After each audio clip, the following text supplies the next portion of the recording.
передача «Недосказане». З вами Олена Копенець-Барта і отець Димитрій. Добрий день!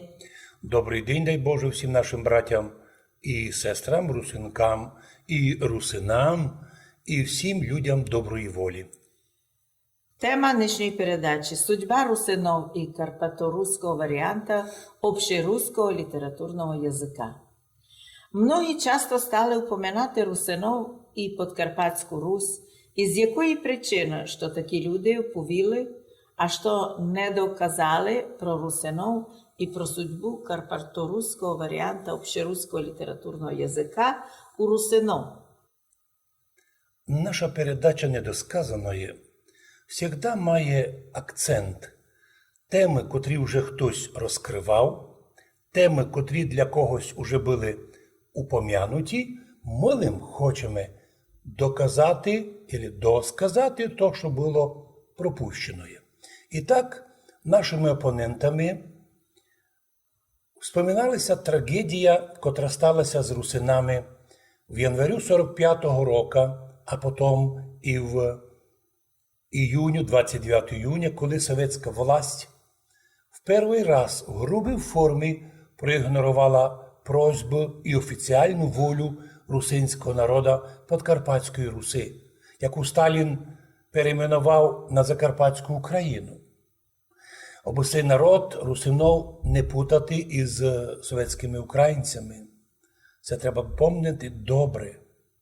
І так проігнорували Сталін, українці Брежнєв і Хрущов, і тим проігнорували, що демонстративно анексували чужу для них державність, Подкарпатську Русь, республіку, як федеративну частину Чеської Федерації, грубо нарушивши довоєнні домовленості навіть Москви і Праги, що Москва, Сталін обіцяв чехам вернути всю територію Чехословакії після війни у її состав.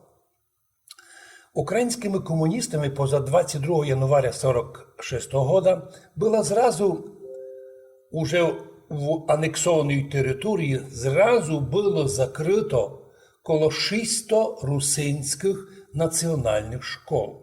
Обращайте внимание, як ми говоримо, не просто класів, 600 русинських національних школ Подкарпатської Руси, і демонстративно передані були під українські школи.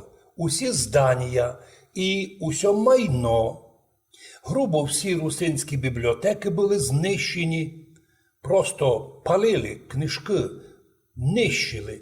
Запрещений був офіційний державний і прийнятий навіть на язиковому референдумі на Подкарпатській Русі русинський язик як карпаторуський варіант общеруського літературного язика. Дуже розуміли наші предки ясно, що общерусский літературний язик був прийнятний і навіть для Словенії. У 19 віці словени хотіли зробити його державним. То прекрасно розуміли і наші русини. Цей ведь язик за 1150 літ був в основанні національного язика всіх русинів. Показав, що точно так же сформувала і суміла зробити домінуючим і офіційний свій язик слав'яно-руський язик, навіть Греко-католицька уніатська церква. Це вони так нині скривають, так зато не хочуть говорити. Но вони теж були з нами тоді із православними близькі патріоти Подкарпатської Руси. Чому вона, уніатська церква, нині стала не тільки українізатором русинов, причому публічним, таким демонстративним, но ще й противником слав'яно-руського язика, котрий для них був фактично канонічний.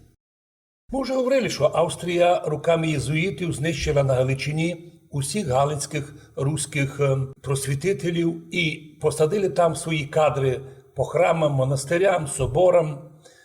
І всюди клали вони своїх новоукраїнців австрійського толка, котрі мали задачу тепер уже сперва предлагати українську мову, яку на Галичині довгий час не могли прийняти, бо вона не була їх.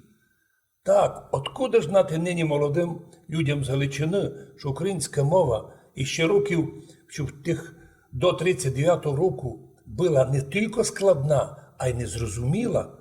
І коли у кінці 19 віка вийшла Енеїда Котляревського, то там до нього почти до всіх слів було зроблений словник. І так ми не забуваємо, що іменно австрійський варіант української мови або граматики української мови був направлений на Галичину, і там через єзуїтів, через уніатську церкву почалася українізація Галичини. Цей момент ми не зазнали, тому що в той час у нас були тверді наші русинські будителі Олександр Духнович, Павлович і другі, котрі чітко казали, хоча у русинов є свій розговорний язик і в деяких груп є, но нам треба держатися і документи формувати, писати наші общі документи статті іменно на карпаторуському варіанті общеруського літературного язика.